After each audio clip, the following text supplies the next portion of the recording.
অনেকদিন আগের কথা। কোতোয়ালি নামে এক রাজ্য ছিল। এই রাজ্যের রাজা ছিলেন কতল বর্মন। রাজা কতল বর্মন অনেক ভালো শাসক ছিলেন। সে প্রজাদের জন্য অনেক অর্থ দান করতেন। তিনি চাইতেন তার প্রজারা যেন সুখে থাকে, কিন্তু সুখ তো আর গরিবের কপালে লেখা থাকে না। রাজার দেয়া অর্থ নিয়ে প্রজারা বাড়ি পৌঁছানোর আগেই সব এক রাঘব বোয়ালের হাতে লুট হয়ে যেত। এসব ব্যাপারে প্রজারা সব জানলেও প্রাণের ভয়ে রাজার কাছে কিছুই বলতে পারত না। হঠাৎ একদিন এক সাহসী বৃদ্ধ রাজদরবারে এসে হাজির হয়। মহারাজ, অপরাধ ক্ষমা করবেন। আজ 7 দিন হলো অপেক্ষা করছি, কিন্তু আপনার পাঠানো বীজ এখনো হাতে পাইনি। এদিকে জমির মাটি শুকিয়ে যাচ্ছে।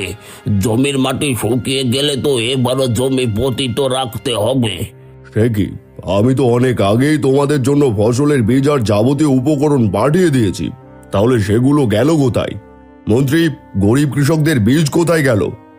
মহারাজ, আপনি যা দিয়েছিলেন সেগুলো দিয়ে গরিব কৃষকদের 70 ভাগ জমি চাষাবাদ করতে পেরেছে। বাকি 30 ভাগ জমি এবারও পতিত থাকবে। এসব কি বলছেন মন্ত্রী? এত বড় খবর আপনি আমাকে আগে বলেননি কেন? আমার রাজ্যে 30 ভাগ কৃষক কি না খেয়ে থাকবে? এসব কি বলছেন মহারাজ? আপনার যে দানের হাত, আপনি প্রজাদের যা দান করেন তা দিয়ে তো প্রজাদের অভাব দূর হয়ে যায়। না মহারাজ, আপনার দানের অর্থ আমরা ঘরে নিতে পারি না। তার আগে এক রাঘব বোয়ালের দল এসে আমাদের কাছ থেকে সব লুট করে নিয়ে যায়, কিন্তু এই ব্যাপারে আপনার কাছে কেউ বলে না, কারণ সবাই জানে তারা খুবই হিংস্র। তাদের ব্যাপারে বললে সে আর বেঁচে থাকতে পারবে না। হয়তো আমি আর বেঁচে থাকতে পারবো না, কিন্তু আপনি কিছু একটা করুন মহারাজ, যাতে করে আমাদের মতো গরিবরা একটু শান্তিতে থাকতে পারে। এসব কি মন্ত্রী? আমার রাজ্যের প্রজাদের সাথে এত বড় ঘটনা আর আমি কিছুই জানি না? আমার রাজ্যের প্রজারা এত অশান্তিতে আছে, এই খবর আপনি আগে থেকে নেননি কেন? মহারাজ, আমার মনে হয় এই ব্যাটা মিথ্যে বলছে। আপনার রাজ্যে কার এত বড় সাহস আছে যে আপনার প্রজাদের অর্থ লুট করবে? না মহারাজ, আমি মিথ্যে বলছি না। আপনি আমাদের গ্রামে গেলে হয়তো আপনাকে কেউ সত্যটা বলবে না, কিন্তু আপনি সবার আর্থিক অবস্থা সম্পর্কে জানলে এমনিতেই বুঝতে পারবেন রাজ্যে সবাই কত কষ্টে আছে। ঠিক আছে, আমি এর সত্যতা যাচাই করব, আর এসব যদি সত্যি হয়ে থাকে তাহলে আমি এর উপযুক্ত ব্যবস্থা নেব। মন্ত্রী, তুমি এনাকে এক্ষুনি ফসলের বীজ দিয়ে দাও। পুরো রাজ্যের বাদবাকি 30 ভাগ গরিব কৃষকদের কাছে বীজ পাঠানোর ব্যবস্থা করো। জি হুকুম মহারাজ, এই চলো। মহারাজের জয় হোক, মহারাজের জয় হোক।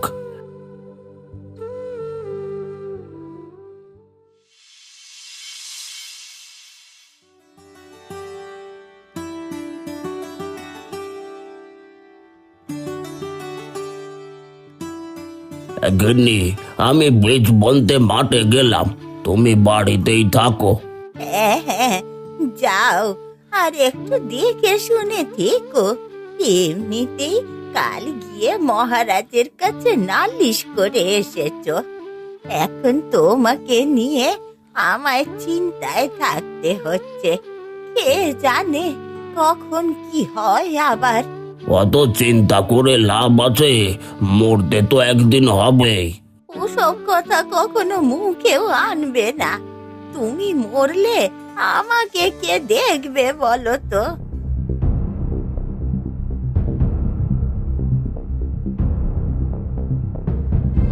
এ কি, তোমরা? হ্যাঁ, আমরা। এই বুড়োর এত বড় সাহস আমাদের বিরুদ্ধে মহারাজের কাছে গিয়ে নালিশ করেছে। আজ পর্যন্ত যে সাহস কেউ করতে পারেনি, এই বুড়োটা তাই করেছে। হ্যাঁ বলেছি, আমি তোমাদের দেখে ভয় পাই না।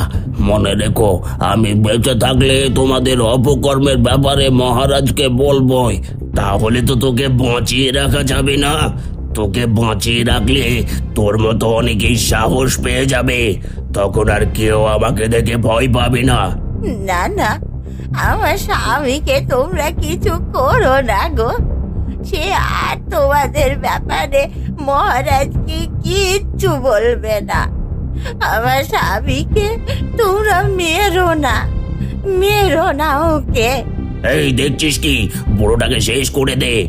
না না, তোমাদের দোহাই লাগে গো, আমার স্বামীকে তোমরা মেরো না, আমার স্বামীকে মেরো না তোমরা। আমাদের বড্ড ভুল হয়ে গেছে গো, আমার স্বামীকে তোমরা মেরো না বাবা। না না না, ওগো এসব কি হয়ে গেল? তুমি আমাকে ছেড়ে চলে গেলে গো। এবার আমায় কে দেখবে বলো আমায়? এই বুড়িটাকে দেখার কেউ নেই, বুড়িটাকেও শেষ করে দে।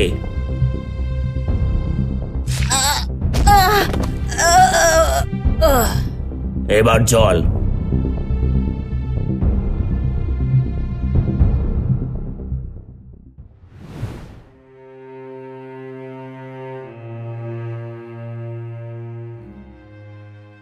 মন্ত্রী, রাজ্যের অন্যান্য বিষয়ের খবর কি? প্রজারা কি ঠিকমতো খাবার জল পাচ্ছে? সবাই তো এবছরে কোনো ফসল পায়নি, তারা কি পেট ভরে খাবার খেতে পারছে? মহারাজ, আমি আপনার দেওয়া অর্থ সবার মধ্যে সমানভাবে বিলিয়ে দিয়েছি। তাছাড়া তাদের সকল জলের সংকট দূর করেছি। এখন রাজ্যের প্রজারা অনেক সুখে শান্তিতে আছে। ঠিক আছে, তাহলে আমি এক সপ্তাহের জন্য বিশ্রামে যেতে চাই। আপনি এই এক সপ্তাহ পুরো রাজ্যের দায়িত্ব পালন করবেন, আর ভুলেও আমার বিশ্রামের ব্যাঘাত ঘটাবেন না। যথা হুকুম মহারাজ, আপনি নিশ্চিন্তে বিশ্রামে যেতে পারেন। আমি রাজ্যের সকল দায়িত্ব সঠিকভাবে পালন করব।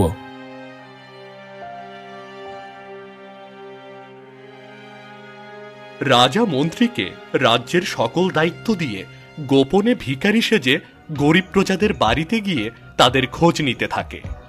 এই যে শুনছো, আমাকে কিছু খেতে দেবে? আমি অনেক ক্ষুধার্ত। খেতে দেব? খাবার কি গাছে ধরে যে খেতে দেব? আমরাই খেতে পাই না, আপনাকে কি খেতে দেব? কেন, তোমরা রাজার দেওয়া দানের অর্থ পাও না? সে তো তোমাদের সবার জন্য প্রচুর অর্থ দান করে। কি যে বলেন, আপনি কি এই গ্রামে নতুন? আপনি জানেন না রাজার দেওয়া অর্থ বাড়ি পৌঁছানোর আগেই রাঘব বোয়ালদের হাতে তুলে দিতে হয়। হ্যাঁ, আমি এই রাজ্যে নতুন এসেছি। তা তুমি কি বলবে সেই রাঘব বোয়ালটা কে? না না, আমি বলতে পারবো না। তাছাড়া সে তো মুখ ঢেকে আসে, আর যদি সে জানতে পারে আমি এ ব্যাপারে কাউকে কিছু বলেছি, তাহলে আমার আর রক্ষা থাকবে না। আপনি এখান থেকে চলে যান, আমি আপনাকে খেতে দিতে পারবো না। কে রাঘব বোয়াল আমাকে খুঁজে বের করতেই হবে।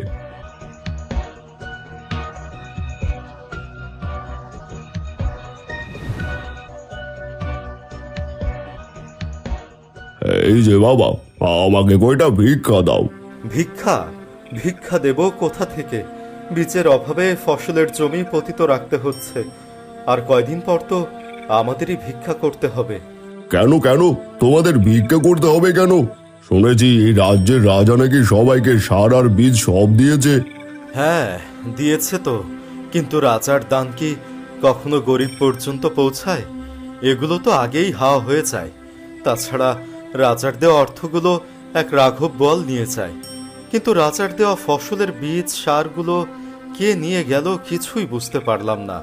আচ্ছা বাবা, সবার মুখে সেই রাঘব বোয়ালের কথা শুনি, কিন্তু সেই রাঘব বোয়ালটা কে তুমি কি একটু বলবে?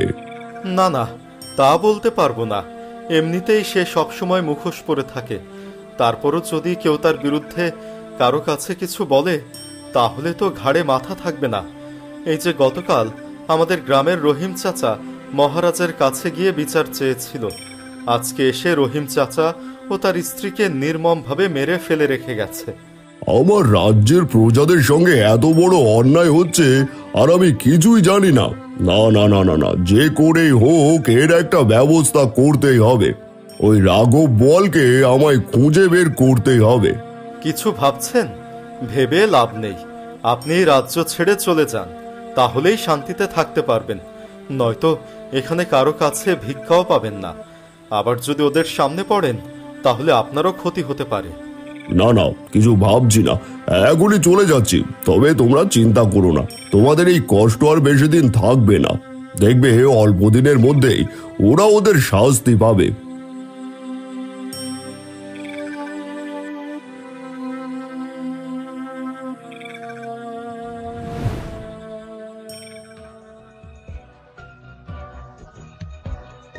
ছাড়বে না, ছাড়বে না, ওরা কাউকে ছাড়বে না, ওরা তোকেও তোকেও তোকেও মেরে ফেলবে, ছাড়বে না, ছাড়বে না। এসব কি বলছেন আপনি? হ্যাঁ ঠিকই বলছি, ওরা ওরা কাউকে ছাড়বে না। যেমন ভাবে আমার আপনজনদের মেরে ফেলেছে তেমন করে সবাইকে মেরে ফেলবে, কাউকে কাউকে ছাড়বে না, কাউকে ছাড়বে না। ওরা কারা যারা আপনার আপনজনদের সবাইকে মেরে ফেলেছে? এক রাঘব বোয়াল, মুখ ঢেকে ঘোড়া চালিয়ে টাকবক টাকবক করে আসে। ওরা মানুষ নয়, ওরা হিংস্র, জানোয়ার, ওরা হিংস্র জানোয়ার। তার মানে ওই নিষ্ঠুরা এই মানুষটার পরিবারের সবাইকে মেরে এই মানুষটাকে পাগল বানিয়ে রেখেছে। একবার যদি ধরতে পারি, সবাইকে শুলে জড়িয়ে মারবো। আপনি চিন্তা করবেন না, এরপর থেকে ওরা আর কাউকে মারতে পারবে না। এবার ওদের বিচার হবে। সত্যি সত্যি বলছিস, ওদের বিচার হবে? সত্যি সত্যি ওরা শাস্তি পাবে? হ্যাঁ, ওদের কঠিন শাস্তি হবে। আপনি শুধু অপেক্ষা করতে থাকুন।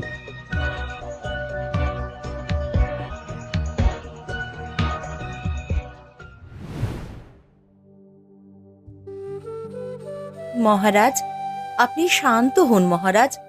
আপনি এমন উত্তেজিত হলে কি করে ওই রাঘব বোয়ালদের ধরবেন আপনি? কি করে শান্তি হব রানী? আমার রাজ্যের প্রজাদের কষ্টের কথা শুনলে নিজেকে আর ধরে রাখতে পারি না। আমি এত পরিমাণ সাহায্য দেওয়ার পরেও আমার রাজ্যের প্রজারা না খেয়ে থাকে। তাদের ওপর চলে অন্যায় অত্যাচার। প্রাণের ভয়ে প্রজারা কারো কাছে সেই অত্যাচারের নামও বলতে পারে না।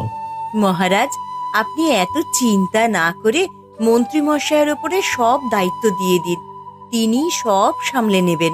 না রানী, আমি আর কাউকে বিশ্বাস করতে পারছি না। আমার মনে হয় রাজকর্মচারীদের মধ্যেই এমন কেউ আছে যে সবার চোখের আড়ালে সব অপকর্ম করছে। রাজকর্মচারীদের মধ্যে কে হতে পারে মহারাজ? আমি তো কাউকেই সন্দেহ করতে পারছি না। কেউ না কেউ তো আছেই, যে নিজেকে অনেক চালাক ভাবছে। আমি তার চালাকি ধরেই ছাড়বো, তারপর তাকে উপযুক্ত শাস্তি দেব। ঠিক আছে, এবার কিছু মুখে দিয়ে খানিক বিশ্রাম নিন। সারাদিন তো কিছুই মুখে দেননি মহারাজ। না রানী, আমি এখন কিছুই মুখে দেব না। কাল থেকে আমি রাজ্যের প্রতিটা জায়গায় ঘুরে বেড়াবো। কোনো না কোনো সময় ওদেরকে আমার সামনে আসতেই হবে। ঠিক আছে, তাহলে এবার আপনি বিশ্রাম নিন।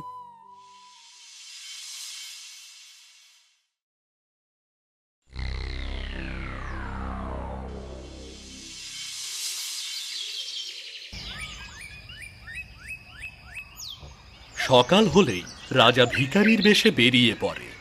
এরপর রাজা গিয়ে এক গরিব প্রজার বাড়িতে উপস্থিত হয়। বাবা, আমাকে কিছু ভিক্ষে দেবে? সেই সকালবেলা বাড়ি থেকে বেরিয়েছি, কেউ কিছুই ভিক্ষে দিচ্ছে না। তুমি কয়টা ভিক্ষা দাও না। ভিক্ষা দেব কি করে? কিছুক্ষণ পর তো আমাদের এই বাড়ি ছেড়ে চলে গিয়ে ভিক্ষে করে খেতে হবে। কেন কেন তোমাদের এই বাড়ি ছেড়ে চলে গিয়ে অন্যের বাড়িতে ভিক্ষে করতে হবে কেন? কারণ এবছর ভালো ফসল হয়নি বলে খাজনা দিতে পারিনি। কিন্তু মহারাজ নাকি ঘোষণা করেছেন 7 দিনের মধ্যে সব খাজনা পরিশোধ করতে হবে, নয়তো বাড়ি ছেড়ে চলে যেতে হবে। কি, মহারাজ এমন কথা বলেছে? কিন্তু মহারাজ তো এবছর খাজনা মওকুফ করার কথা বলেছিল। হ্যাঁ, মহারাজ নাকি কালই ঘোষণা দিয়েছেন, কিন্তু আমি তো বুঝতেই পারছি না। মহারাজ তো এমন মানুষ না, সে তো আমাদের খুবই ভালোবাসে, আর সবকিছু করে তো এই রাঘব বোয়ালটা। বাবা, আমি তো এই রাজ্যে নতুন, সবার মুখে শুধু সেই রাঘব বোয়ালের কথা শুনি। তুমি কি বলতে পারবে সেই রাঘব বোয়ালটা কে? না না, আমি মুখে বলে আর পড়তে চাই না। তবে আর কিছু সময় অপেক্ষা করলে আপনি তাকে দেখতে পাবেন, কিন্তু তারা এসে আপনারও ক্ষতি করতে পারে। আমার আর কি ক্ষতি করবে? আমি তো এমনিতেই নিঃস্ব।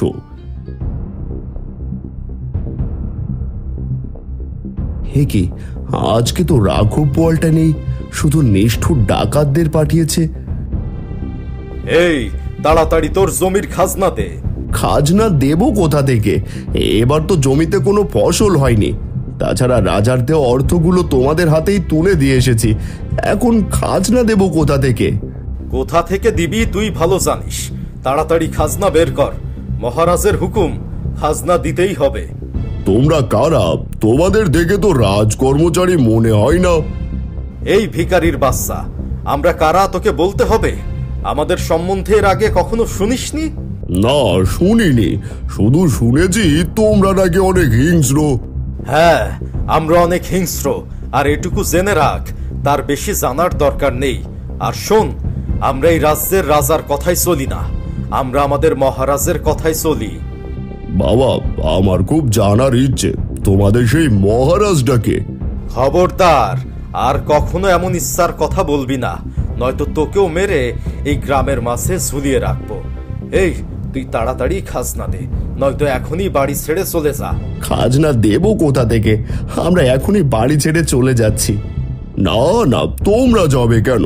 আচ্ছা, আমি যদি এদের খাজনা পরিশোধ করে দিই, তাহলে কি এদেরকে ছেড়ে দেবে? তুই একটা ভিখারি হয়ে কি করে এদের এত টাকা খাজনা পরিশোধ করবি? আমি আমার সারা জীবনের সঞ্চয় আমার সঙ্গে রেখেছি, তা দিয়ে তোমাদের খাজনার টাকা পরিশোধ হয়ে যাবে। তোমরা চাইলে এদের পরিবর্তের খাজনা আমি দিয়ে দেব। ঠিক আছে, তুই যদি ওদের খাজনা পরিশোধ করতে পারিস, তাহলে ওদেরকে বাড়ি ছেড়ে যেতে হবে না। এখানে অনেক পয়সা আছে, আশা করি এগুলো দিয়ে হয়ে যাবে। হ্যাঁ, তাই তো দেখছি, এখানে তো অনেক পয়সা। ঠিক আছে ঠিক আছে, এর বিনিময়ে ওদের ছেড়ে দিলাম। এই, তোরা চল।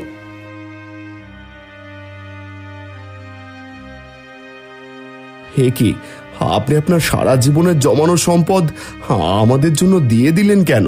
কারণ আমি ওদের মহারাজকে ধরতে চাই। আমি আপনার কথা কিছুই বুঝতে পারছি না।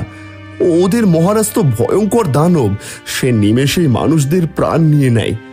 আপনি তাকে ধরবেন কি করে, আর কেনই বা ধরবেন? বুঝতে পারছো না তো? ভালো করে দেখো আমি কে। হে কি মহারাজা, আপনি আপনি এই ভিখারির বেশে? হ্যাঁ, আমি এই ভিখারির বেশে রাঘব বোয়ালকে ধরতে এসেছি। কিন্তু মহারাজ, সে তো কখনো কাউকে তার মুখ দেখায় না, তাছাড়া সে কোথায় থাকে কেউ জানে না। আপনি কি করে তার কাছে পৌঁছবেন? তুমি ঠিকই বলেছ, ওদের কাছে পৌঁছানো এত সহজ না, কিন্তু এখন সহজ, কারণ আমি ওদের যে অর্থের ঝোলা দিয়েছি সেটাতে একটা ছিদ্র করে রেখেছি। ওরা যে রাস্তা দিয়ে যাবে সেই রাস্তা দিয়ে পয়সাগুলো পড়তে থাকবে, আর ওই পয়সা অনুসরণ করে আমি খুব সহজে ওদের গোপন জায়গায় পৌঁছতে পারবো। এবার আমি চললাম। মহারাজের জয় হোক, মহারাজের জয় হোক।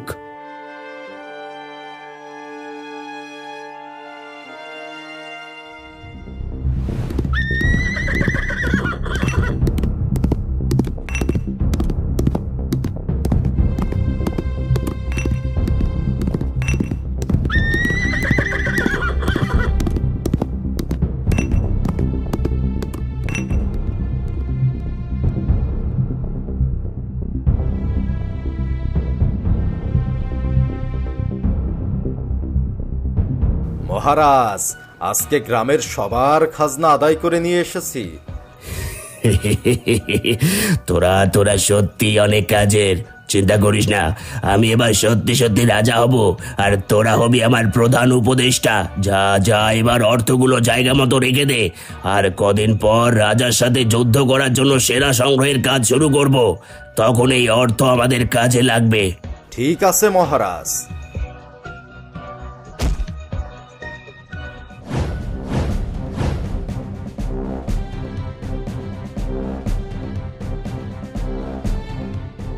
হে কি মহারাজ, আপনি এখানে? আমি আর আমার রাজ্যের নতুন মহারাজকে দেখতে আসলাম, কিন্তু নতুন মহারাজের কণ্ঠটা কেমন জানি চেনা চেনা লাগছে। এবার মুখের কাপড়টা সরাও তো দেখি। না না, মুখের কাপড় সরানো যাবে না। আপনি আমাদের ক্ষমা করে দিন, আমাদের ভুল হয়ে গেছে।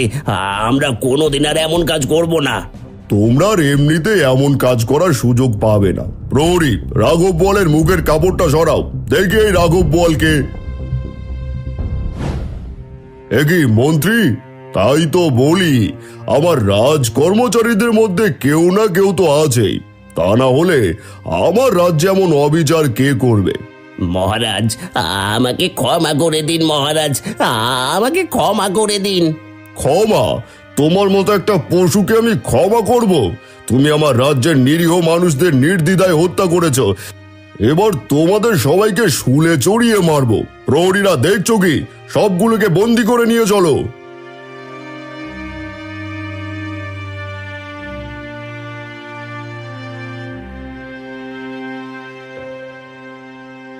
রাজা তার বুদ্ধি ব্যবহার করে রাজ্যের সেই গোপন রাঘব বোয়ালকে ধরে ফেলে, যার ফলে রাজ্য থেকে সকল অশান্তি দূর হয়ে যায়। এরপর থেকে প্রজারা সুখে শান্তিতে বসবাস করতে থাকে।